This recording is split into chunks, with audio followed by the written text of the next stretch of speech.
Ladies and gentlemen, welcome to Talk Spicy. I'm Coach Gene Clemens. Thank you for joining me wherever you are joining me. Rate the show, comment, agree, disagree, but whatever you do, keep it spicy. 5-star ratings are appreciated. If you're joining me on the YouTube channel, make sure you like, make sure you subscribe. Been watching the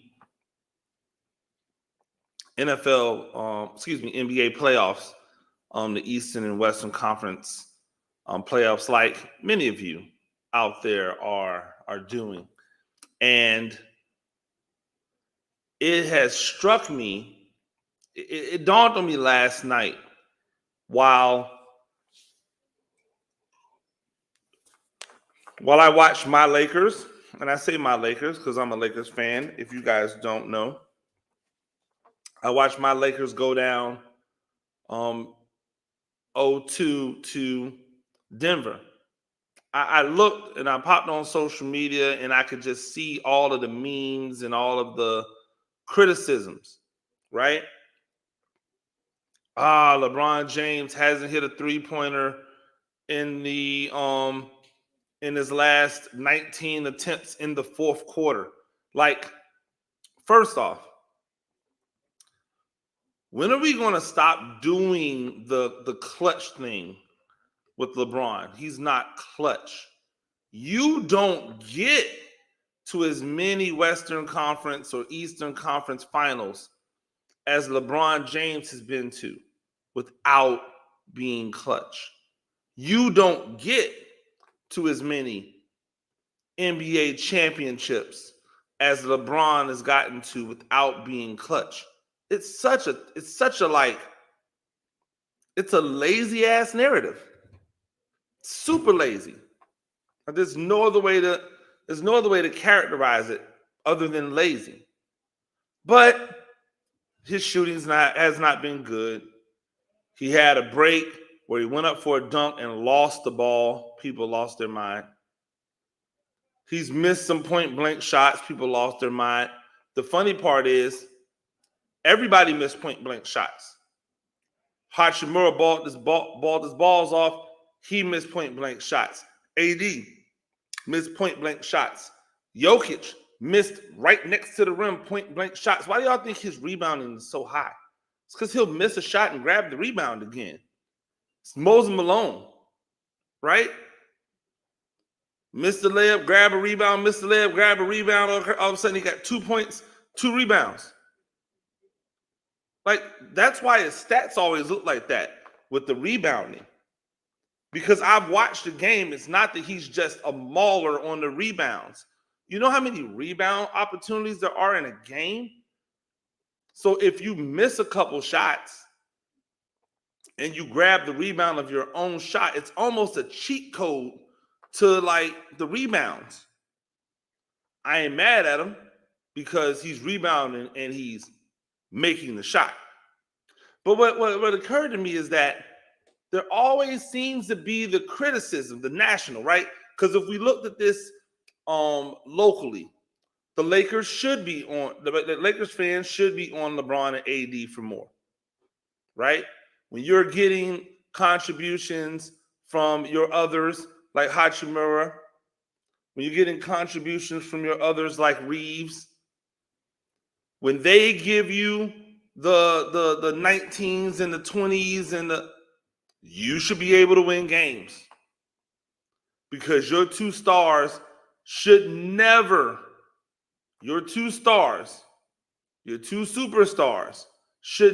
combine for less than 50 points. They should never combine for never. I'm saying never. So I get it from a local standpoint if you're a Lakers fan.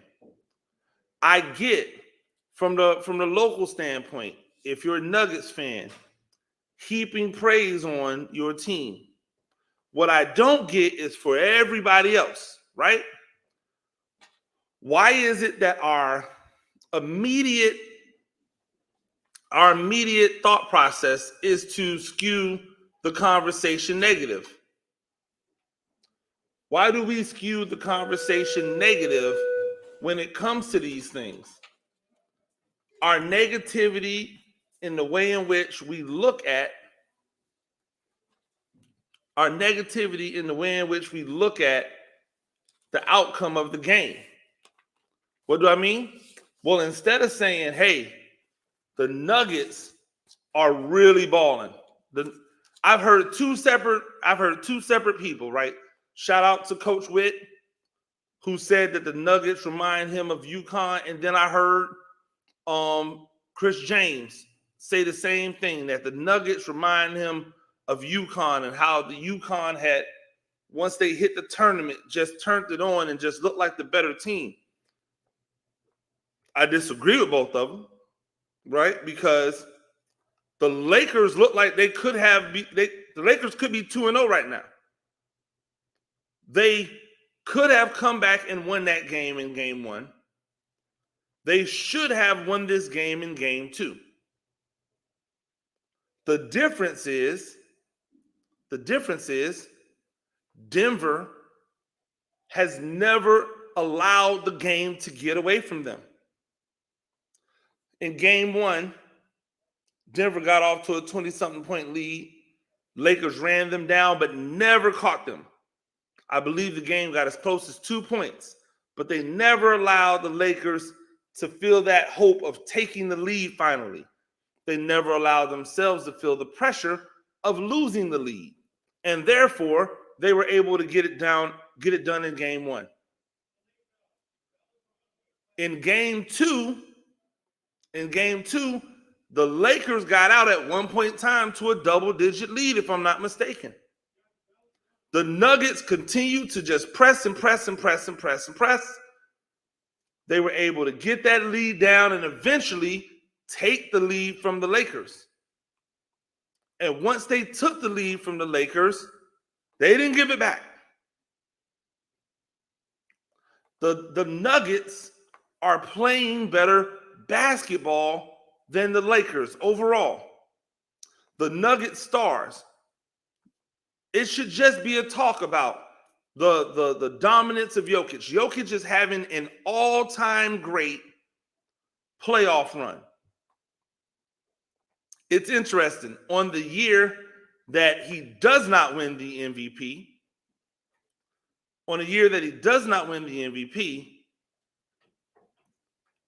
that's the year that he goes nuclear in the playoffs. Talk about motivation, right? The year that people say, nope, it's that other guy. It's him this year. You got it over him the last 2 years, but it's him this year.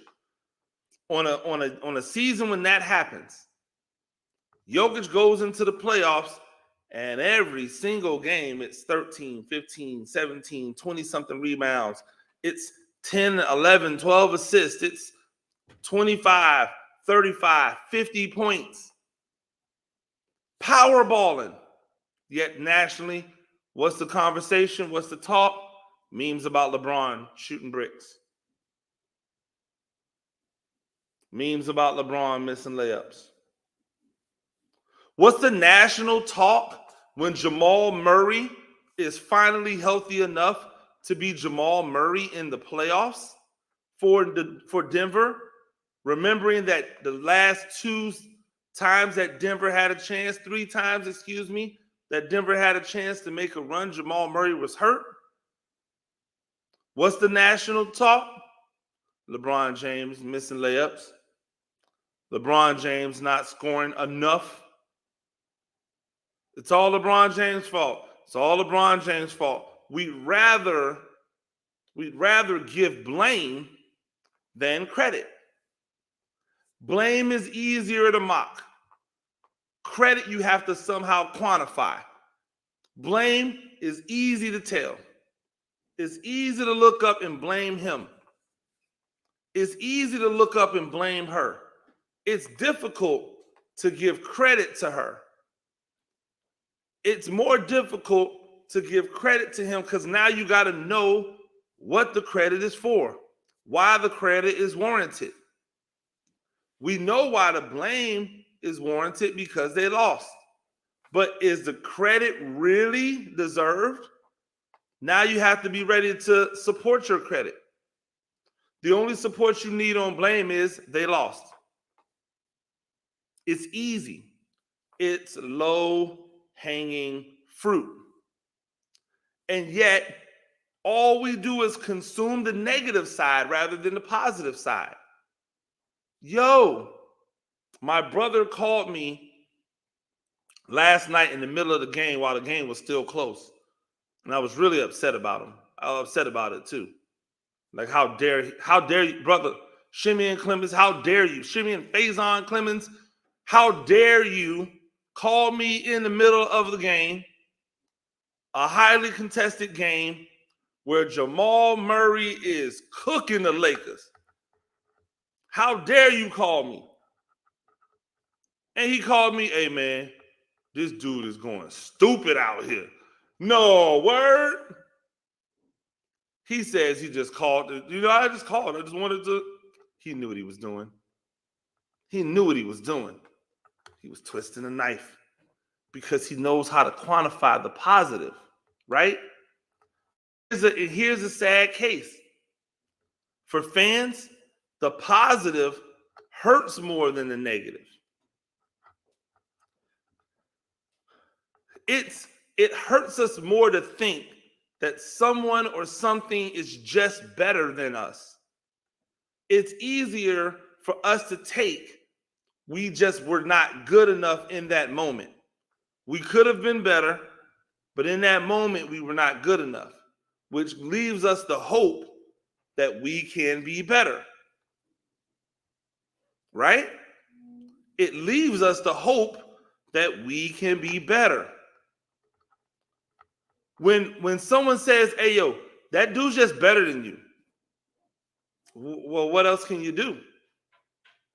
If someone's just better than me, if I try my hardest, will I be able to beat that person? Who knows? Probably not. If I work really hard and I'm dedicated and I continue to build myself up to be the best that I can, the only way I get past him is if he's not doing the same thing. But if I'm working hard and if he's working hard,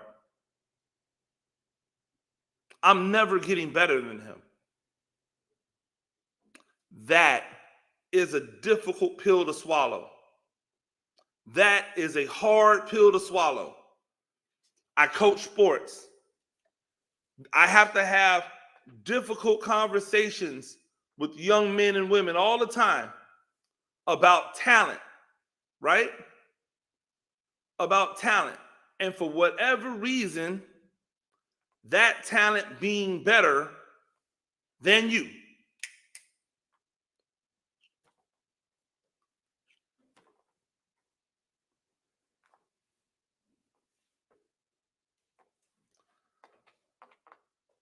I have to have that conversation about that talent and saying, hey, son, I know you want to be a linebacker, but you're not as talented as that person is. And it doesn't matter what you do, you're not going to close the gap on him because he's doing the same thing you're doing. It doesn't mean you can't play. It just means you're not going to take his spot. Right? Hey, young lady, I really enjoy you. It's so great. You're a great hard worker, but you're just not as fast as she is. And there's a better than likely chance you're never going to be as fast as she is. Because you're out here working hard to get faster, but so is she. And she is just naturally faster than you.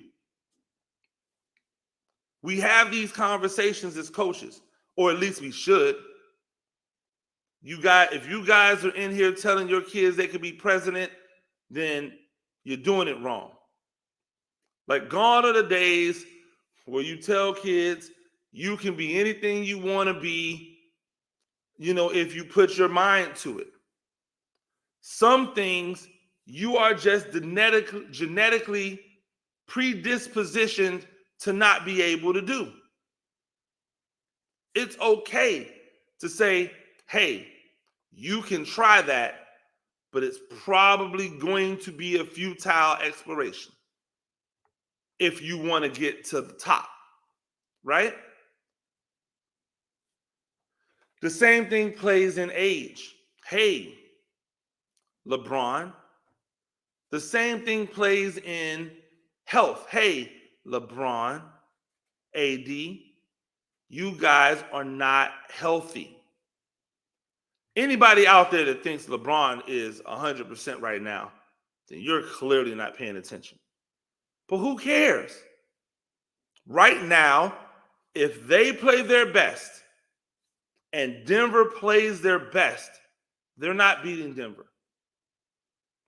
Right now, Gene Clemens, Coach Gene Clemens, on his own podcast, Lakers fan, since the moment I laid eyes on Magic Johnson,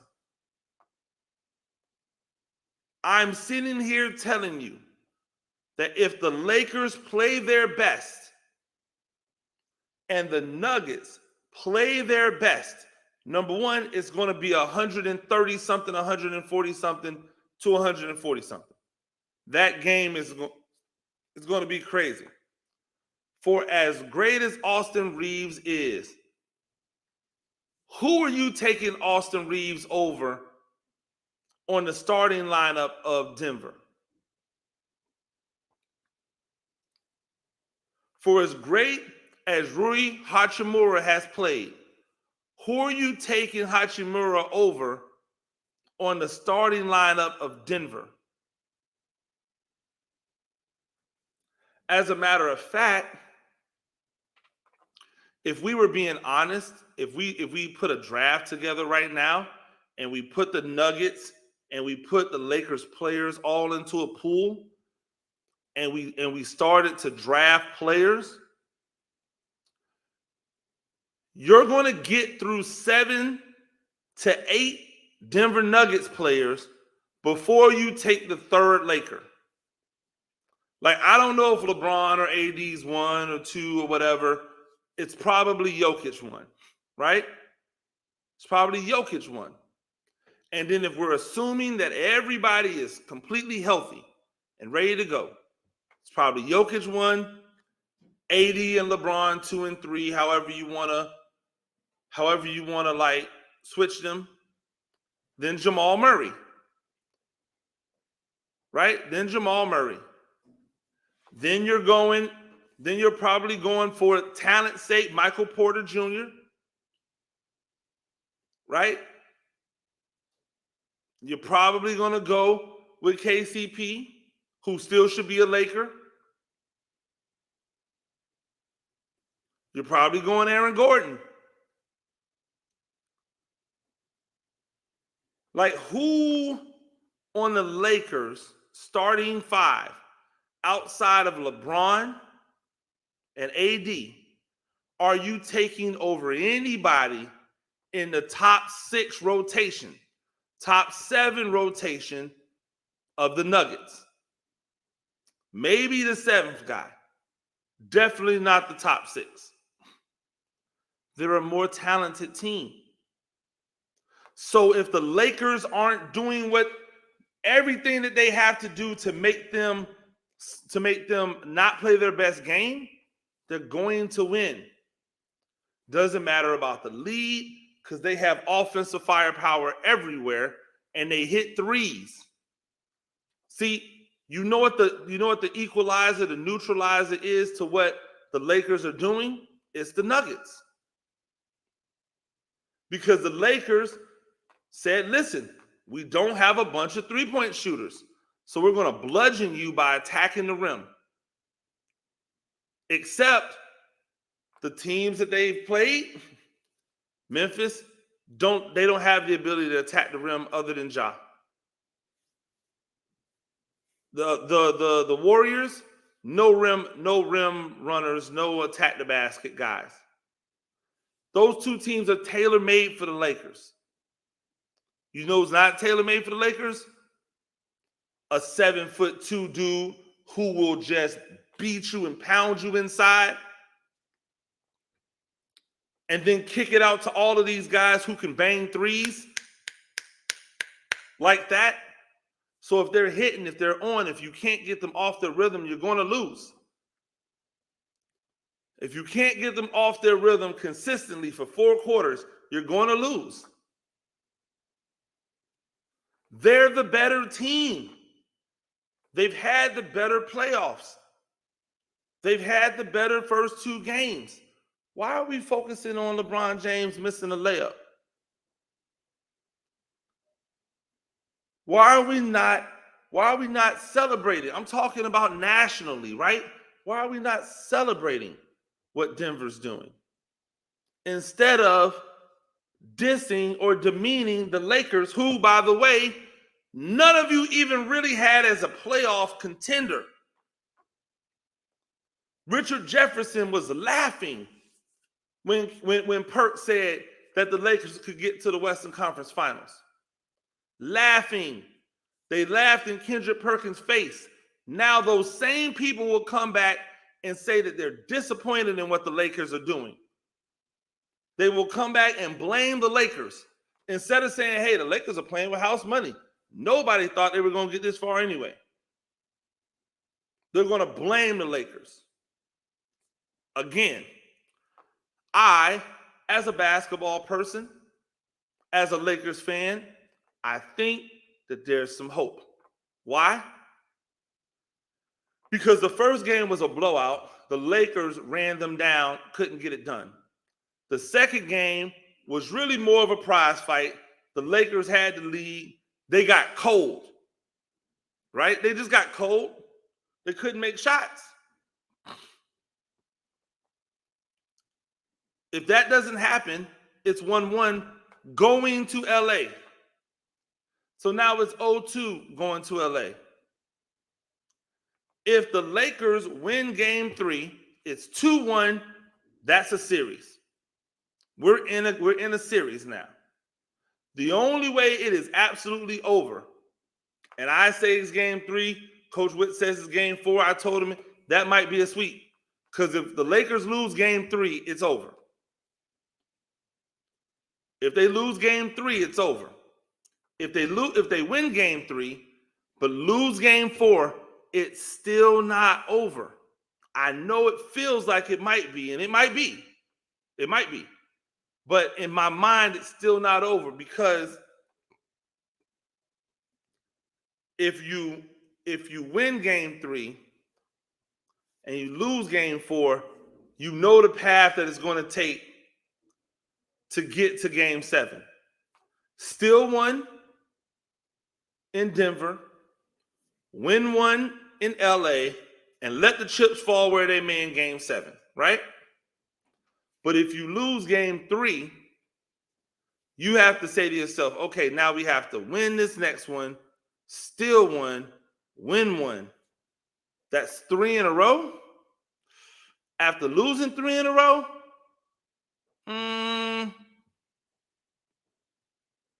because that means in order to win the series, you have to win 4 games in a row. I just don't. If you were that dominant, you wouldn't be down 3-0. Right? So the optimistic side of me, Lakers fan, is not the doom and gloom. It's to say, hey, we're still in this game. The series starts the moment you change locations. So now let's see what the series has started. Over in the Eastern Conference Finals, the Heat showed us it's not going to just be an easy run for Boston. Or did Boston do what they normally do? Are they playing with their food? Is Boston making it harder than it has to be? You see how we go back, credit and blame? Let's try to give more credit and enjoy these series. Ladies and gentlemen, that's Talk Spicy. I'm Coach Gene Clemens. Do this thing a few times a week. Rate the show, comment, agree, disagree, but whatever you do, keep it spicy. 5-star ratings are appreciated. And if you're joining me on the YouTube channel, make sure you like, make sure you subscribe. Until next time, peace.